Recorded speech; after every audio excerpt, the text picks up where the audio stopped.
Panahon ni Digong, mga kababayan, nagsimula. So dito natin maintindihan kung bakit, mga kababayan, masyadong agresibo itong si Alan Peter Cayetano sa didefensa bilang defense senator sa impeachment ni Sara Duterte. Kasi alams na, mga kababayan, sumisingaw na ang baho na kanyang kinakasangkutan, na kinakalkal naman po ni Ping Lacson. At ang makakapagligtas lang sa kanya ay kung si Sara Duterte ay makaupo bilang presidente.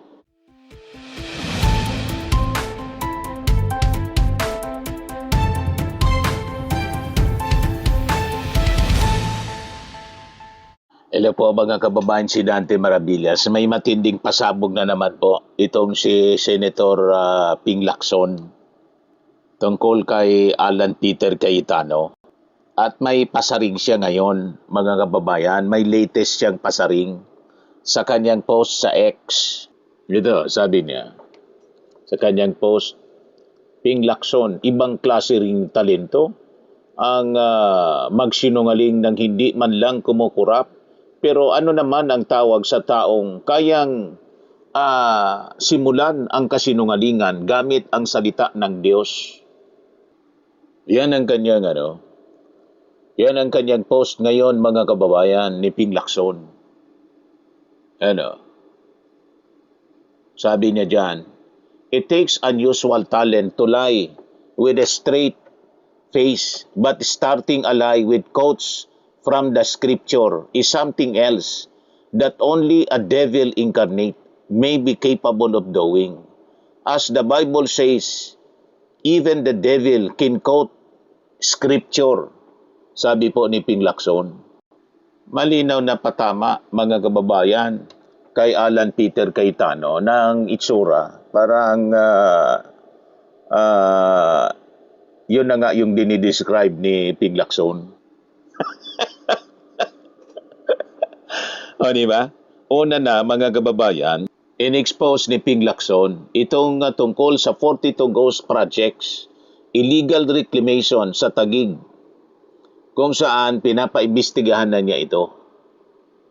Yan ang report 2 days ago. Aabot sa 42 mga proyekto sa Taguig City na tinuturing na baluarte ni Senador Alan Peter Cayetano ang umano'y natukoy na questionably kabilang ang mga pinaginala ang Ghost Slope Protection Project at walang otorisasyong reclamation sa ilang bahagi ng Laguna Lake. Sabi, mga kababayan, dito sa balita ng Abante News Channel at Politico News, batay sa impormasyon mula sa informante ng Politico, nagbahagi na umano ang Philippine Reclamation Authority ng mga dokumento at iba pang ebidensya sa mga otoridad kaugnay ng mga questioning proyekto sa C6 Laguna Lake area. Inaasahan umanong isusumite ang mga ito sa Office of the Ombudsman bilang posibleng batayan sa pag-ain ng mga kaso. Ang PRA, Philippine Reclamation Authority po, ang ahensyang nangangasiwa sa regulasyon at koordinasyon ng lahat ng reclamation project sa bansa. Ayon sa source, hindi lamang umano kriminal o administratibong pananagutan ng posibleng kaharapin ng mga sangkot. Pinag-aralan din umano ng pamalaan kung maaring maporfit pabor sa Estado ang mga lupang nareklama ng walang kaukulang otoridad. Alan stands to lose more than political capital if the government pursues this aggressively. Billions of pesos may be at stake, especially if the reclaimed areas are found to have been developed without authority and are taken back by the national government, ayon sa informante. Ang bagong impormasyon ay sinasabing nagpapatibay sa naunang pahayag ni Senator Ping Lacson hinggil sa umano'y 14.4 billion pesos na anomalya sa mga infrastructure projects sa Taguig na pinunduhan mula 2020 hanggang 2025. Panahon ni Digong, mga kababayan, nagsimula. So dito natin maintindihan kung bakit, mga kababayan, masyadong agresibo itong si Alan Peter Cayetano sa didefensa bilang defense senator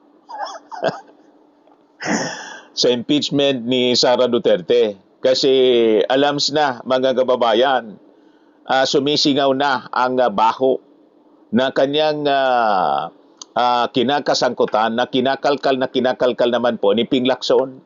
At ang makakapagligtas lang sa kanya ay kung si Sara Duterte ay makaupo bilang presidente sa isang possible power grab o kung hindi, mga kababayan, sa pamamagitan ng election sa 2028 kung hindi makonvict si Sara Duterte. So nakikita ninyo kung gaano kaaktibo yung mga Duterte senators. Kasi yung mga kaibigan nila kasama, yung iba nauna na, si Jinggoy at saka si Marcoleta na kulong. Ang pag-asa na lang po si Sara. Si Sara din nalalagay sa malaking problema. So nagets na ninyo, mga kababayan? May kanya-kanya kasing pinagtatakpan na baho. May skeleton in the closet, mga kababayan. Pero ito, sumisingaw na, mga kababayan, at ito siguro ang dahilan kung bakit parang mabaliw-baliw na itong si Alan Peter Cayetano, hindi na mapakali. Yan kasi yung cross the line. Kinalaban mo si Ping Lacson, hindi kanyang tatantanan. Tulad ng sinabi ni Ping Lacson, bagay kanya sa payatas. Quezon City Jail. Yan ang sabi ni Ping Lacson, mga kababayan. Ang involved na 1 billion po, plunder ito. 14.4 billion na anomalya sa mga infrastructure projects sa Taguig na pinunduan mula 2020 hanggang 2025. Kabilang sa mga binanggit ni Lacson ang umano'y paggamit ng pundong nakalaan para sa slope protection o pangpunduhan ng reclamation activities sa tabing lawa kahit wala umanong kinakailangang permit mula sa Department of Environment and Natural Resources. Iginit ni Lacson na nagpatuloy umano ang reclamation activities dahil natakot umano ang ilang opisyal ng Laguna Lake Development Authority na mapahiya sa mga pagdinig ng Senado sa pamumuno ni Cayetano. Tapos, mga kababayan, at ito yung latest mula kay Ping Lacson. Ngayon lang itong hapon, 2:57 p.m., August 9. Report ng Philippine Daily Inquirer, sabi diyan, Cayetano threatened PRA, Philippine Reclamation Authority, to stop probe into Taguig reclamation, sabi po ni Ping Lacson.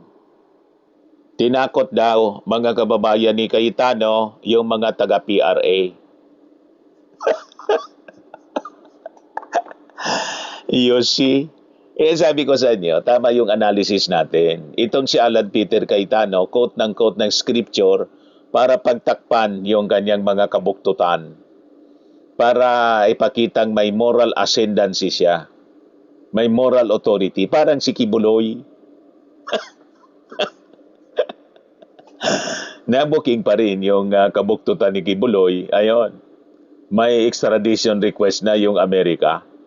Nakulong dito for human trafficking, sexual abuse. Pastor ka, ganon yung kaso mo. Ito din si Alan Peter Cayetano, corruption ito, involving billions. At ngayon, ang sabi ni Ping Lacson, tinatakot yung PRA. Kaya yung pakot-coat niya, tapos may salmo na nasa likod. Cover po. Yan ang tingin natin.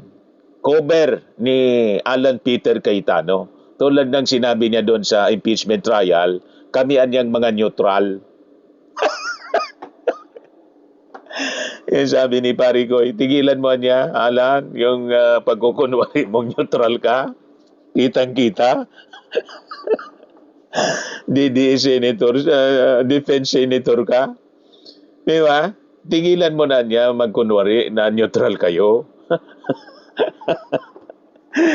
Ay nako, mga kababayan, mali ng kinalaban nitong si Alan Peter Cayetano. Ayan, sabi dyan. Senate Minority Leader Alan Peter Cayetano allegedly threatened the Philippine Reclamation Authority, PRA, to stop it from investigating supposedly illegally undertaken reclamation in Taguig. Sabi po ni Ping Lacson. Ngayon, mali itong Monday, Sunday pala ngayon. Lacson made the revelation at the same time he announced that the PRA would pursue another investigation into land that the agency confirmed was reclaimed by Taguig City without securing any permits. The reclaimed land may be benefiting residents as former Senate President Alan Peter Cayetano claims. Pero anya, yung proper procedures and laws still have to be followed, including securing the necessary permits. The PRA said the city government did not secure a single permit, sabi po ni Ping Lacson, about the reclaimed land sa interview ng DCWB. He then shared that on the PRA's attempt at investigating the lack of permits, Cayetano threatened to have the deliberation on the Office of the President's budget suspended. So they were pressured and the investigation was stalled. With the supposed illegal reclamations revisited, Lacson mentioned that the PRA's investigation may lead to a resolution that would have the Taguig land forfeited. Grabe po yung pinasok na problema, mga kababayan ni Alan Peter Cayetano. Ngayon, siguradong magkakabol-bol yung kanyang buhay. Baka mamaya o bukas mag-live selling na naman si Ping Lacson o si Alan Peter Cayetano at babanatan si Ping Lacson. Habang binabanatan niya si Ping Lacson, lalo naman na nagiging masigasig si Ping Lacson sa pagkalkal sa mga anomalya na pinasok ni Cayetano. Parang tumalon sa kumunoy, mga kababayan, si Alan Peter Cayetano habang gumagalaw siya, lalong lumulubog. Kaya hindi na makapag-ahit, mga kababayan, ng bigote. At tingnan ninyo, lalong tumanda yung itsura ni Alan Peter Cayetano kasi imagine that, 42 ghost projects, illegal reclamation ang biglang sumingaw, mga kababayan. Ito ang magmumulto sa kanya, kay Alan Peter Cayetano, mga kababayan. Para itsura po, hindi na makatulog si Alan Peter Cayetano. Lagi nang dilat ang mata, mga kababayan. Di ba? Ayan man lang po yung ating short video. Abangan natin yung susunod na live streaming, live selling ni Alan Peter Cayetano. Bye-bye po. God bless.